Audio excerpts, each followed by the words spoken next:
What is going on, everybody, and welcome back to the channel. In today's video, it is my first time finishing Ghost of Tsushima. I am so excited to finally talk about this game. There's so much that I have to say about this game. There's so much to talk about. I just cannot wait to finally dive in and talk about this game that I've been trying to finish for over 2 months. Finally got it done, got the platinum. So I want to talk about every part, every aspect of this game. As of recording this, we are just about 2 weeks away from the sequel, Ghost of Yotei. That was the plan. In preparation for that game coming out, I finally wanted to finish this game. I always had the interest in this game. I just had to get to it, found the time to finally do it, and having the sequel, Ghost of Yotei, coming out was the perfect reason to finally check out and play Ghost of Tsushima. So without further ado, let's dive in. So there are tons of different parts of Ghost of Tsushima that I want to hit on. So I decided that I want to start with the gameplay first, and then we'll dive into the other parts of the game. So the gameplay of Ghost of Tsushima feels so good. You, for the most part, your only weapon throughout the game, your main weapon is going to be your katana. You do get a second blade that you use for stealth. You do get a lot of different side weapons, I guess. Your main weapon's your katana, that never changes, but you get so many different tools and ways to play the game that the game gives you, and it's such a great part of this game, is this game gives you so many ways to play it. There's not one specific way to play it. You can really find your playstyle with the equipment that you're given throughout the game. But your main weapon's your katana. You got that smaller blade for stealth. You do get bow and arrows, a long bow eventually you will get. And then you can get things from sticky bombs to smoke bombs to kunai, little knives that you can throw at enemies. You can get the ability to set your sword on fire and have a flaming sword. There's so many pieces of equipment and tools to use in this game, and they all fit a playstyle that when you get them, you can use them. If they're your thing, go for it. If they are not your thing, then just don't use it. This game gives you so many different tools that it is hard to use all of them, and I guess like all of them, but it's also hard to... It's not too many choices, I guess is what I'm trying to say. There's enough tools to where it feels fair but not overwhelming. There's a lot of tools but not too many, and creative tools as well that fit with the time period, fit with the setting of the game. There's nothing that is super unrealistic or anything like that. All of the tools that you were given fit with the time period so well and are all so much fun to use. And you do get different abilities, which we'll talk about a little bit more with the progression. You do get different skills and abilities that can further progress each one of these tools. And you also have stances. Stances are a big part of the gameplay in this game. So there are 4 stances that you'll end up unlocking through progression, which we'll talk about in a little bit as well. But as you play the game, you'll unlock these 4 stances, and these 4 stances are different ways to play the game as well. They're all suited to fight certain types of enemies. So your sword stance, or I think it's called the stone stance, is for enemies with swords. Even if they're bigger enemies, you're really not looking at the enemy that you're fighting, you're looking at what they're using and how to attack that. So that stone stance would go after enemies with swords. Your water stance is for shields. And when you upgrade these stances and get new abilities, it just feels so good, the abilities that are given to you. Like with the water stance against shields, your heavy attack is just a straight up like mashup of attacks. You just attack so fast against the shielded enemies, and that's when you break their guard and can start attacking them. And then you have, I don't remember the names of the other 2 stances off of the top of my head, but they work with spears, and they also work with heavy enemies as well. So that's another way that this game goes about giving you different ways to play and approach different situations. You'll get into sword fights with 3 or 4 different enemies, but you'll have 2 enemies using swords and 2 using shields, or a different mismatch of enemies with different weapons that you have to swap in between the stances, and it's really easy to swap between stances as well. It doesn't feel annoying or tedious to do. It always feels really good to, okay, I see this enemy has a sword, let's swap to that right stance. And then eventually you do get a 5th stance, which is really cool. I don't really want to spoil that 5th stance because it's a really cool moment when you get it, but just know that that 5th stance is just, it is so cool and fits the vibe of the game so well. So you have the stances, you have all the different tools. When you fight enemies, you do have a guard to break, and then you also have a system of, there's parrying, there is dodging, and like you would see in most newer modern action games where you have parries and dodges and heavy attacks and stuff like that. But again, in this game, it feels really good to hit that perfect parry and pull off that counterattack like it would in any game. We do see a lot of that now, especially.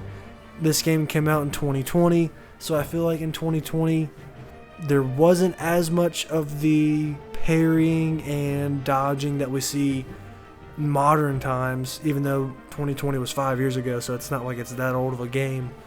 But especially now, playing this game with all the different games that I've played recently that have the parry mechanic, in this game it's not tiring, it's not annoying, it feels great, it's still satisfying, and it pulls it off very, very well.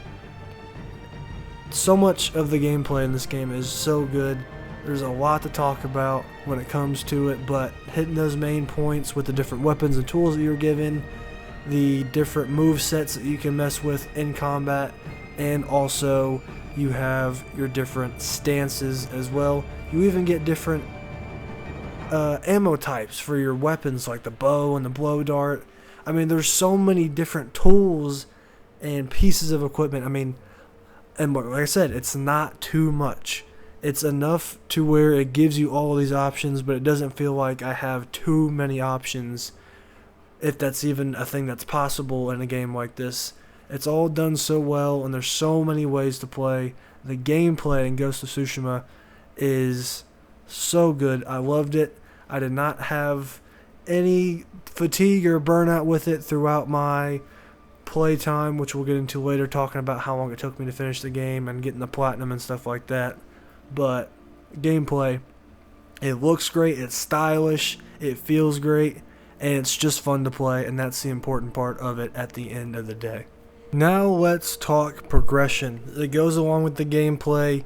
A lot of the things I said about the gameplay go with the progression. So those stances that you can get throughout the game, you get from killing leaders or observing leaders that you'll see throughout the main story, or if you're doing side missions or the side camps and places that the enemy is occupying. You can see these leaders.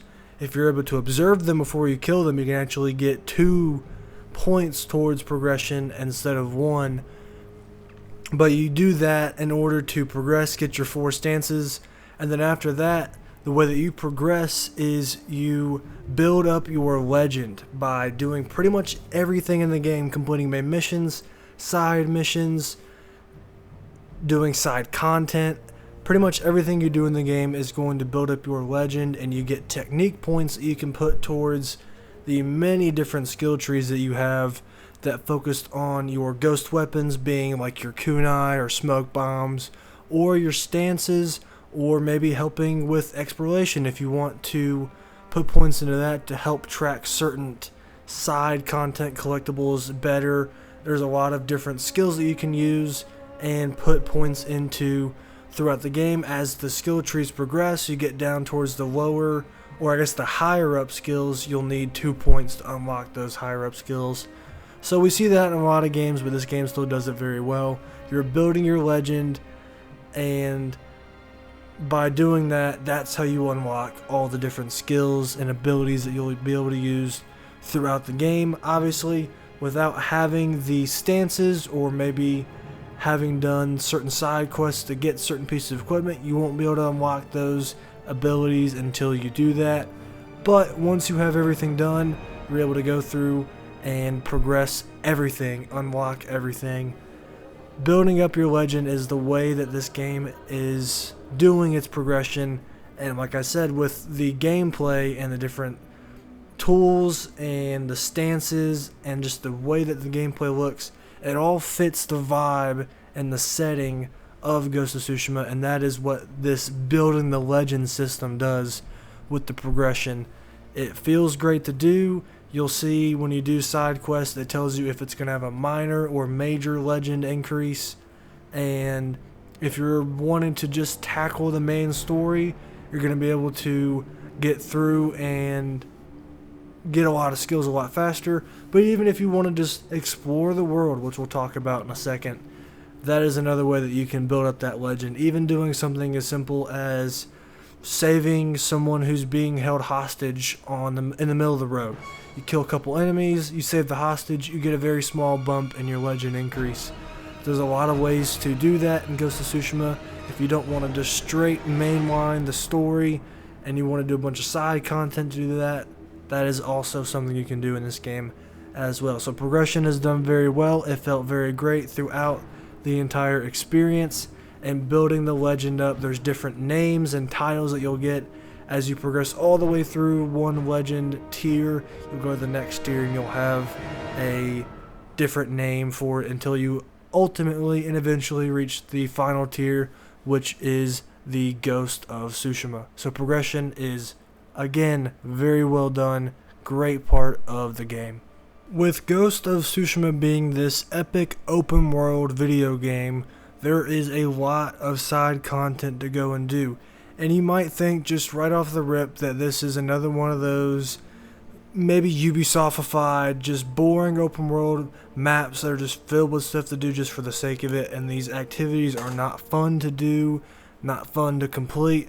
But that is not the case with Ghost of Tsushima. There are a lot of unique side content ideas here that, again, like I've said throughout the video so far, fit with the vibe and setting of the game. There's so many different types of side content that it's kind of hard to keep up with how much there really is. So you have the main story missions with the open world, but then you also have your side missions, which are called Tales of Tsushima. The main story is called Jin's Journey. The side stories are called Tales of Tsushima. Now you have just your one-off side stories, side quests that you'll find. You might find them just from roaming throughout the world. You might find them by talking to a random person at a survivor camp. There's a lot of ways to stumble upon these quests. But then you also have side quest lines that are based off of the few main side characters or just main characters in general that you meet throughout the game, that can be anywhere from 3 to 4 quests long, or super long quest lines that are 8 to 9 quests long that go throughout all 3 acts of the game. And all of the side content, at least the side quests, are so good. There's so many different storylines and plot points that they hit on. And this game, as you'll see when we talk about the story, is dark. It is a very dark game. There's not a lot of happy endings in this story. They pull no punches when it comes to exploring and talking about the different bad moments and bad things that can happen in a setting like this, in a situation like this, with many different types of people that come from many different backgrounds. There's a lot that this game dives into, and it does a lot of that with its side content. I think there's over 60 side missions. There's a lot of side missions, but just besides the side missions, there's also so many different activities that you can go do. You have your basic side quest, not side quests, we were talking about those. Your basic, like, go capture a enemy base type missions, which those are, pretty self-explanatory. There are nothing crazy going on there. It's pretty simple. Each has a different kind of layout to it. It might be this open area where there's 4 or 5 different small locations, all tied into one where enemies are. You might have to go rescue some hostages, maybe free some falcons, go and pick up some barriers, stuff like that are strewn throughout these bases. A lot of bases on the map too. There's, I think, probably over 30 or 40, I want to say. There's a lot of bases, and the conversation can be had for, is that too much? But when the gameplay is this good, I never really had a problem with going and doing all of those for the platinum. You also have things like Inari shrines, I think I'm saying that right, where you'll go and find a fox den, and this fox, you'll follow it and it'll lead you to a shrine that you can honor, and those will get you points towards upgrading your charms. But then you also have your normal shrines that you go and come across where it's like this platforming, not really challenge because it's like a set path, but you figure out how to get to the top of the shrine and you get some cosmetics from that. I think you get the cosmetics from the shrines. I don't exactly remember. There's a lot of different side content that gives you a lot of different rewards. Some give you cosmetic content, like at some points throughout the open world, you'll just be riding on your horse and you'll see a yellow bird, and this yellow bird might take you to a piece of side content that you have not found yet. Like there's bamboo strikes that give you more resolve, where you have to do Mortal Kombat style button combos and make sure you hit the right buttons to complete it. Off the top of my head, I mean, there's just so much side content here, but it's all so cool. There are things like hot springs, which Jin can find, and he can sit in those hot springs. It increases his max health and also gives you some extra dialogue when you sit in that hot spring. You get the option to decide to reflect on one of two things, and you'll get a short little conversation that is just Jin talking to himself about it.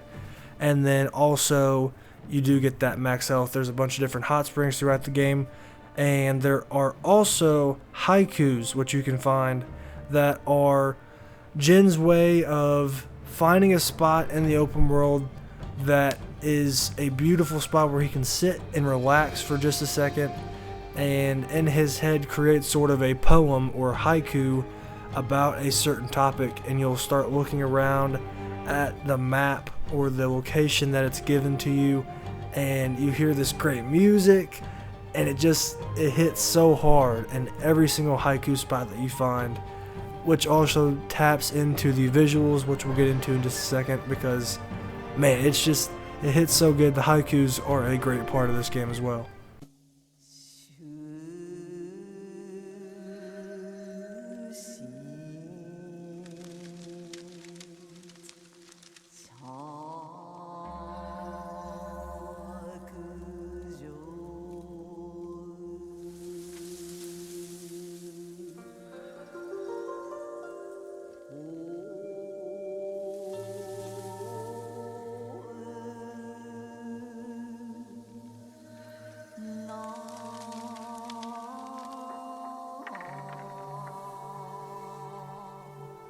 I mourn my father.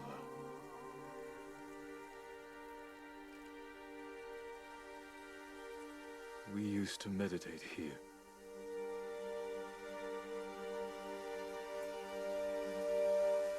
This old tree lives on.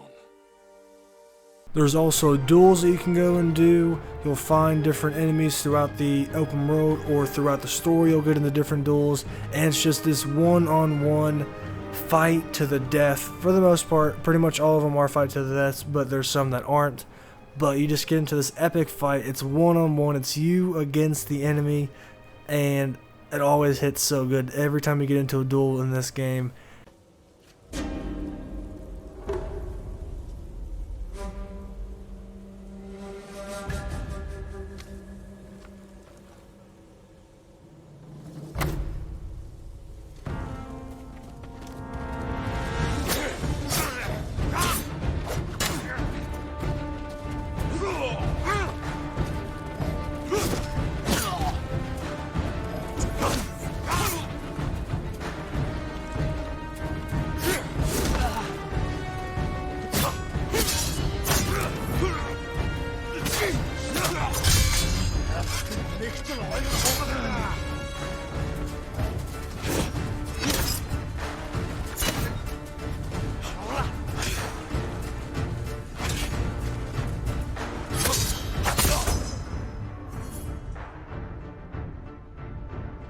it just feels so great because the combat and gameplay is so good, and hitting the parries, and when you get into a sword lock and there's dialogue within that, the duels are so cool. There's a lot of side content in this game to go and do, and it all fits Ghost of Tsushima, fits the setting, fits that feudal Japan style so well, and the duels are a great part. And also I want to go ahead and quickly touch on a part that I didn't touch on the gameplay, the standoffs. I don't know why I forgot about the standoffs. That's another really cool part about this game, where if you don't want to go in stealth and you want to just go in loud with maybe an enemy base or just an enemy encounter, you can pretty much yell at the enemies to come and fight you, and then you'll get into a one-on-one situation where you're holding your hand on your sword and you're waiting for them to attack, and they might fake you out once or twice, but once they fully attack, you just do one big slash, and you have a couple other enemies come at you and you do the same thing. That's always a really cool part. It always feels super satisfying. It looks great.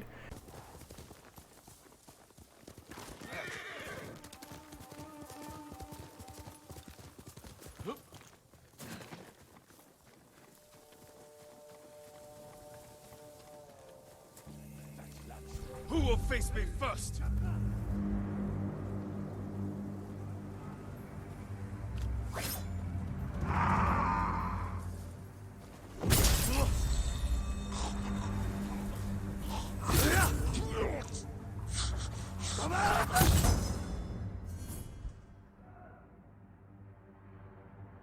And it's always a super tense moment when you're waiting, holding your hand on your sword, waiting for the enemy to come and attack you. So I just wanted to quickly touch on that because I forgot to do that in the gameplay. So the open world is huge. The map is huge. It would probably take you so long to travel from one side of the map to the other on horseback.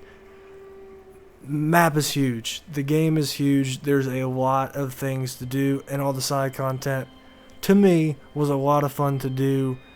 We'll talk more about that when we get into the platinum experience part of the video later on, but I really enjoyed the open world in Ghost of Tsushima.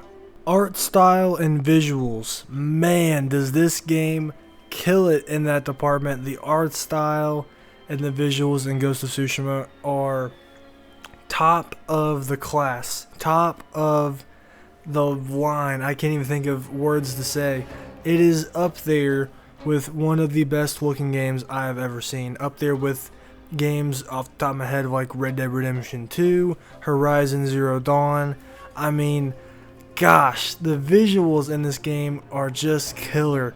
You'll have so many different biomes, but not really biomes, but you'll just see so many falling leaves that is just so cool, from red trees, and I'm sure they have names, I can't think of the names, I don't know the names, but you'll have red leaves, yellow leaves. I mean, there's no shortage. They go through the entire rainbow pretty much of the different leaves that fall from trees. Purple, green, pink from like cherry blossom trees, blue leaves. All of it just looks so cool. But even besides that, like just the grass, the weather system in this game, the way that it just goes from sunny to nighttime and thunderstorming, the rain pouring down. I mean, it just hits all of the different things that you want to see from an open world game. The visuals are just on another level. Highest compliment I can give it.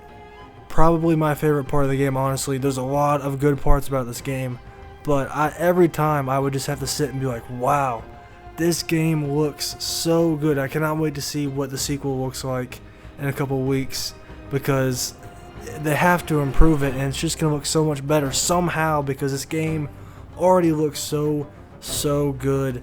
And you even get this little thing that you can do. It's a bamboo flute. You can get a couple of different, I guess, songs or different melodies that you can play with it. But what it does is it changes the weather.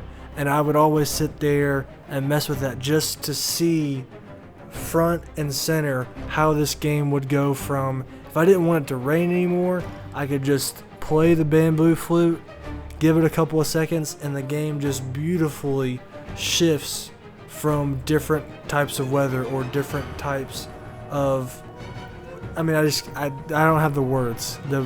art style and the visuals in this game are fantastic. And I gotta show you a couple clips of the bamboo flute being played and the world changing in just a couple of seconds.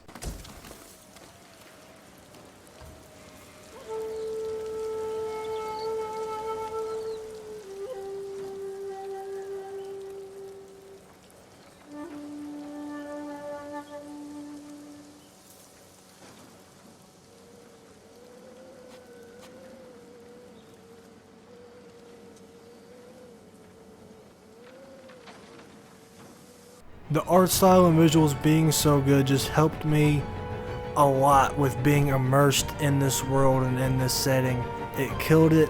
I always wanted to take my time with this game, stop and smell the roses, just appreciate and experience what this open world was trying to offer me in that department, because I just couldn't get enough of it. It was beautiful from beginning to end in that department, and I cannot wait to see how Ghost of Yotei, if it's even possible for it, to improve on what this game did with its art style and visuals.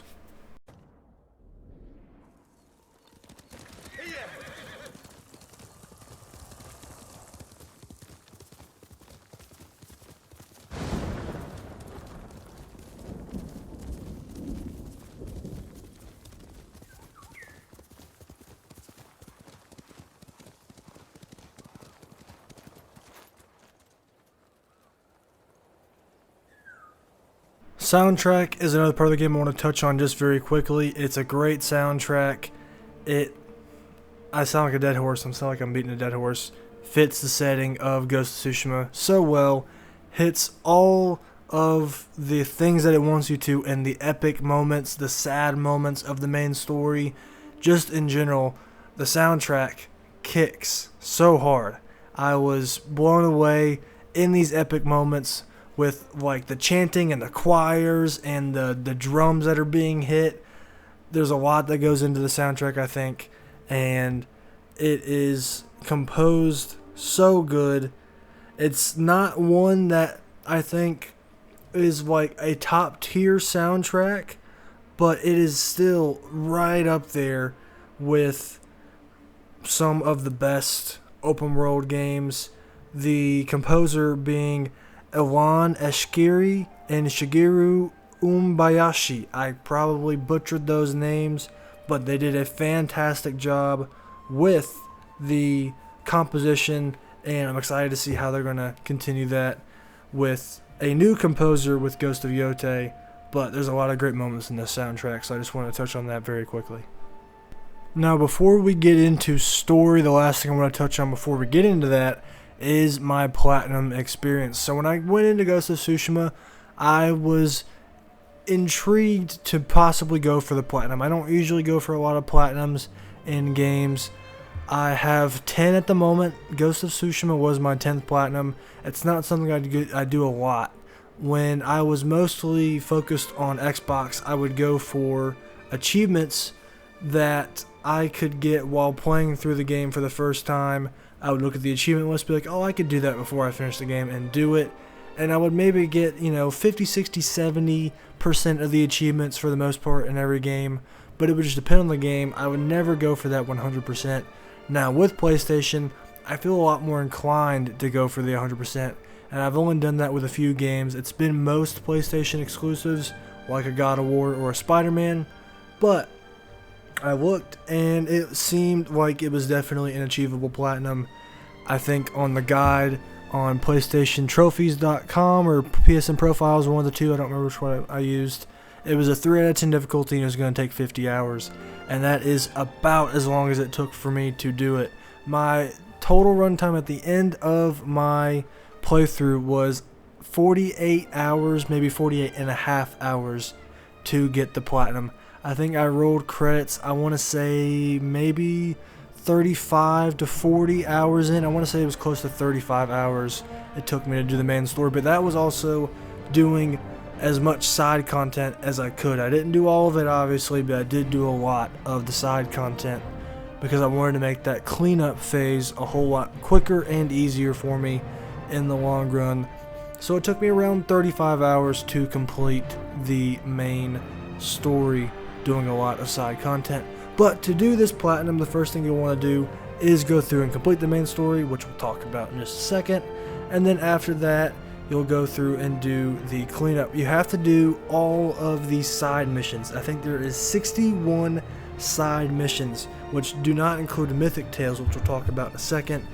You have to do all 61 side missions, which will end up getting you the trophies for completing all of the main side characters' quest lines in the process. The Mythic Tales are what you do to get some of the really cool pieces of equipment and armor and stuff like that. There's a lot of cool backstory behind all of these Mythic Tales. You'll sit and hear someone like maybe around a campfire, they're playing an instrument, and they start telling you the tale of this great person, or maybe they're, an evil person, like with the bow, how, I forgot his name, is it Tyadori, something like that, where he is like one of the greatest archers to ever live, and how you can get his bow basically without kind of getting into spoilers with those. The Mythic Tales are really cool. You do have to do all of those as well. And then also you have to go through and complete all of the hot springs, haikus, bamboo strikes, Inari shrines, the normal shrines. You don't have to do everything, which is very, very nice. There's a lot of just basic collectibles like the artifacts and the records. You don't have to go and do all those. You just have to collect, I think, 20 of each of those. And there's a lot of those artifacts and records that I'm so glad I didn't have to go do all of those. The one complaint I will have with the platinum experience was I think there were just too many Inari shrines. Like at the end of it, that was getting a little tedious, having to go around and follow the fox. Even though he wasn't going to take you far, it didn't take that long. It's just, I think there were like almost 50 of those, which is, I think, way too many. They could have done with like 30. I think from what I've seen, the main complaint about this game is there is just too much bloat in the side content. I don't think that's entirely true. I think really the main part that I saw it in was the Inari shrines. I think there's just a few too many of those. They could have toned that down just a little bit. But even with the haikus and the bamboo strikes, the hot springs, I didn't think there were too many of those. It didn't feel too overwhelming, like it was too much bloat. It felt fine, but you'll have to get all the skills. You'll have to increase your title and legend all the way up to Ghost of Tsushima. Basically 100% of the game without getting all the collectibles, which is what I like to hear, because not a super big fan of going around the map and getting these very small collectibles. This game did make it pretty easy to go and find all these if you didn't have them already. If you end up doing all the bases, which you'll have to do for the platinum, you'll basically unfog the entire map and you'll see question marks, and then you can use your skill points to unlock these guiding wind towards specific side content, side activities that you haven't found yet. So you can have one that is just for Inari shrines, so when you swipe up on the D-pad, it'll point you towards an Inari shrine, and when it's pointing you in that direction, you can just look at the map. If there's a question mark in that direction, that's probably where you'll have to go, and you can fast travel accordingly. Also, something I didn't touch on with anything that I've talked about so far is how this game just doesn't really even have a HUD. It's, again, another reason why the art style and visuals are so good. There's basically no HUD, there's no waypoint, no mini-map, nothing like that. When you go to figure out which way you're supposed to go, you swipe up on the D-pad. I'm not sure what it is on PC, but you would swipe up, and then you see the wind start blowing in the direction that you're supposed to go.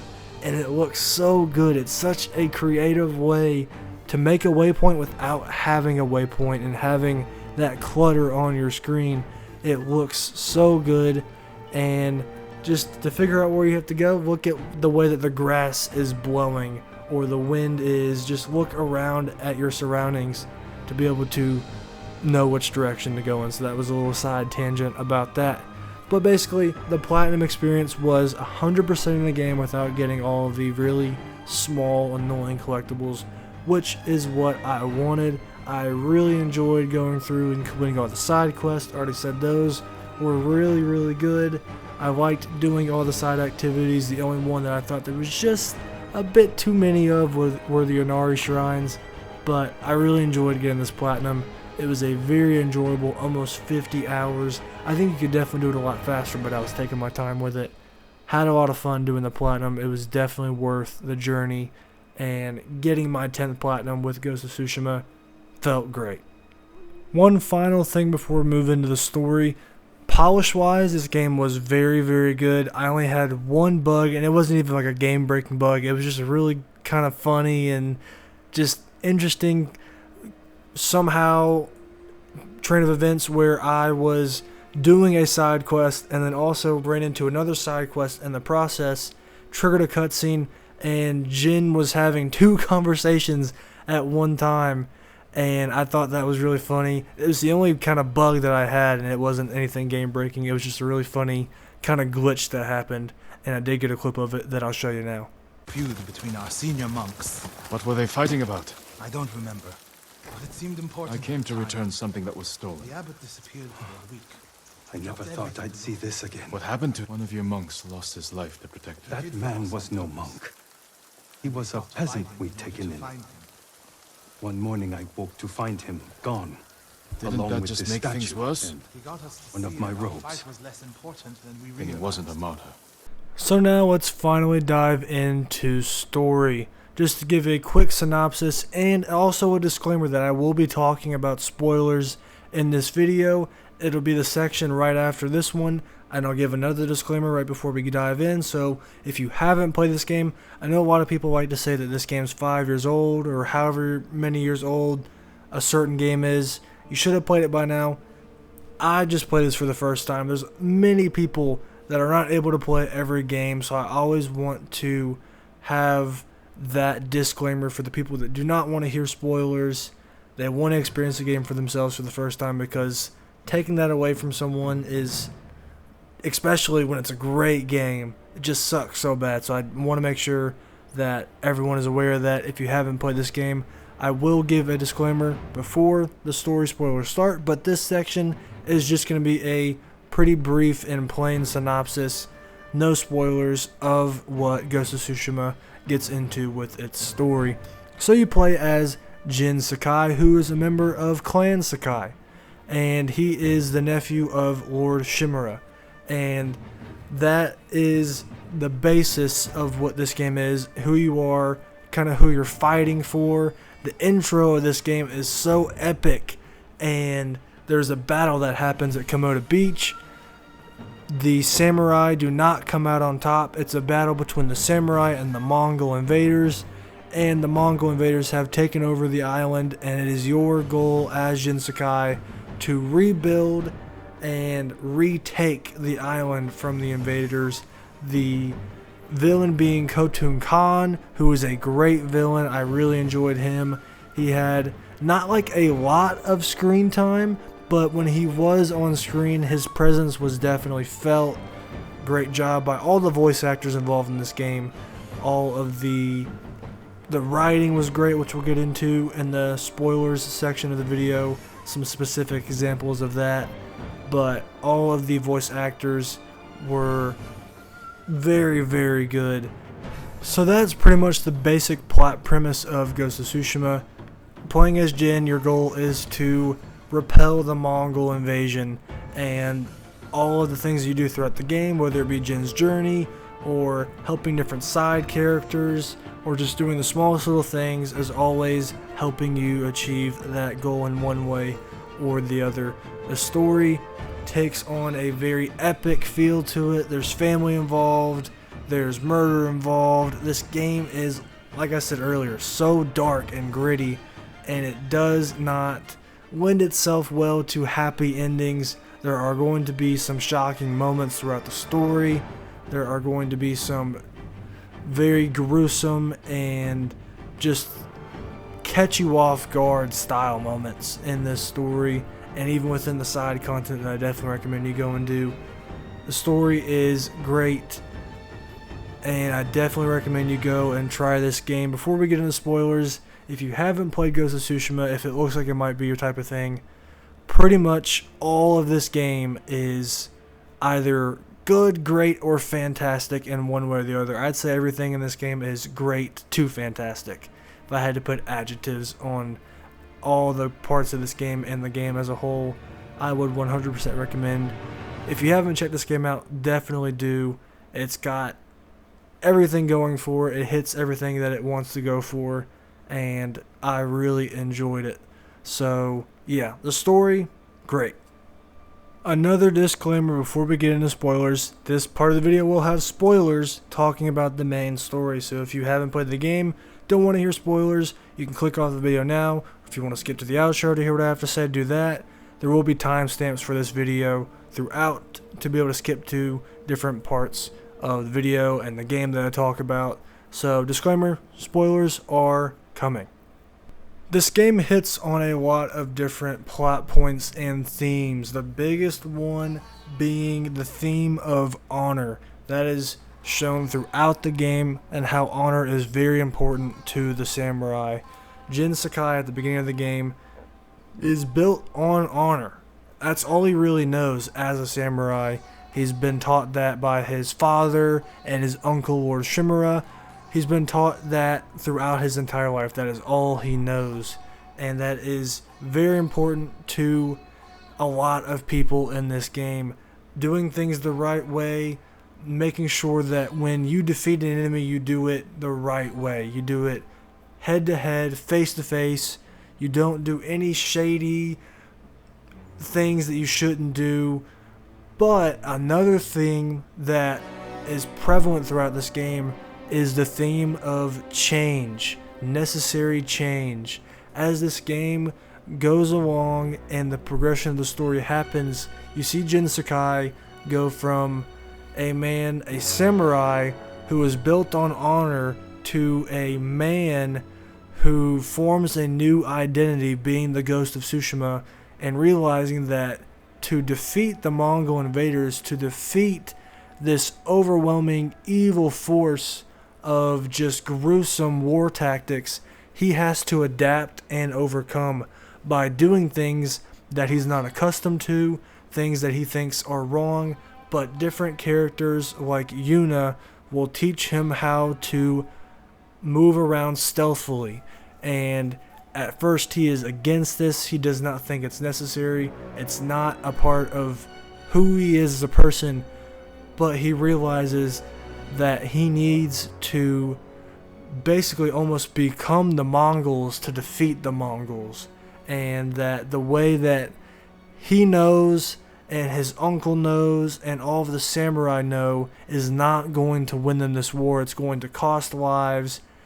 And that is such a great message and theme that they do such a great job of building upon throughout the game. It is so well done seeing this man who is really just a kind of stale, one-sided man with Jin Sakai at the beginning of the game, where honor's all he knows. That's the only thing that he cares about. He wants to be a honorary man. But seeing him change into this person that uses stealth attacks, uses bows, uses blow darts and poison throughout the game, and each time when you first pull off an assassination, you do a flashback to Lord Shimura telling you that the only way that you need to fight an enemy is man to man, face to face. You defeat him with honor, you defeat him with integrity and dignity, and there's no other way to do it. We face our enemy head on. When we take their life, we look them in the eye with courage and respect. This is what makes us samurai. Only cowards strike from the shadows.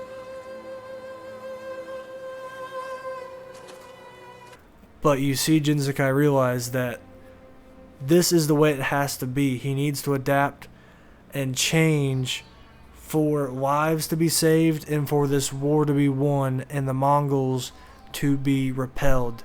Same thing with the blow dart. When you get that, you use poison for the first time. There's a big moment in, I think, late in Act 2 where you poison the castle, and Lord Shimura sees this. He comes across it and basically exiles you from the clan. And you see Jin Sakai take on the role of the ghost, someone who will do whatever is necessary to save those around him, to save those who he cares about. And it is such a great character development from start to finish of the main character. Jin Sakai is a great main character, fantastic main character. Loved how he transformed as the game went on.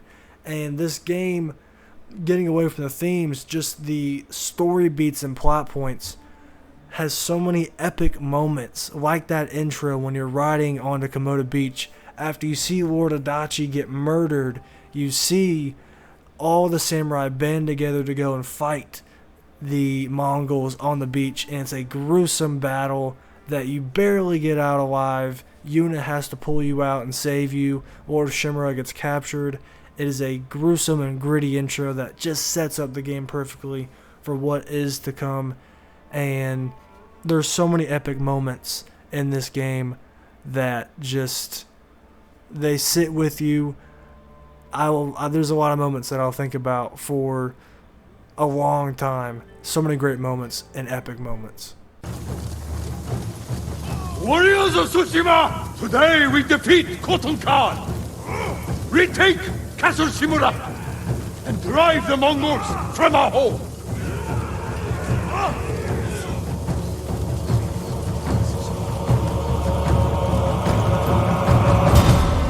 Follow Lord Shimura to victory! And there's also so many great writing moments as well. When you get away from those epic moments and you get into these very heartfelt, emotional moments, like even in the side content with Masako Adachi and how her whole family was murdered, and you can just see her desire for revenge and all these different cutscenes. The cinematography is great. There's also so many great writing moments and cutscenes between Jin Sakai and his uncle, or these moments between Sakai and Masako Adachi. Again, great writing moments as well when it gets away from those epic, grand moments and it sits and takes its time. It's able to deliver really heartfelt, emotional writing moments as well. What does honor mean to you? I guess protecting people. The ones who can't fight for themselves. You have a good heart. But first, we must show everyone that we serve our Lord with courage, integrity, and self-control. You say that like it's easy. It's never easy, Jin. I struggle with it every day. But we must set an example for our people by remaining true to our code. And to ourselves. That is the meaning of honor. Save my uncle and avenge your men. Clan Adachi is dead. Massacred by our own people. Traitors. Why would they kill those who swore to protect them? I intend to find out. I'm coming with you. No, do not set aside your concerns for mine. The family of samurai are my concern. I know what it means to be the last of one's clan. I cannot be responsible for your death. You won't be. This game is split into different acts, so in Act 1, your goal is to save Lord Shimura, and you do end up doing that. You get him back. Khotun Khan moves into Castle Shimura. He's moving further north. He takes over Castle Shimura, and then your goal is to get reinforcements, convince Yuna to help recruit Clan Yarikawa, which is another big kind of epic story moment where Clan Yarikawa has a lot of very hateful history against Clan Shimura, and they have to find a way to push that to the side to come together and fight the Mongol invasion. And you end up taking back Castle Shimura, but not at the cost of Jin Sakai being pretty much exiled from being a samurai, from being part of his own clan. And by the end of the game, after you kill Khotun Khan with the help of the main side characters that you recruit along the way, and also you do end up recruiting Lord Shimura to come and help you with the samurai attack and kill Khotun Khan.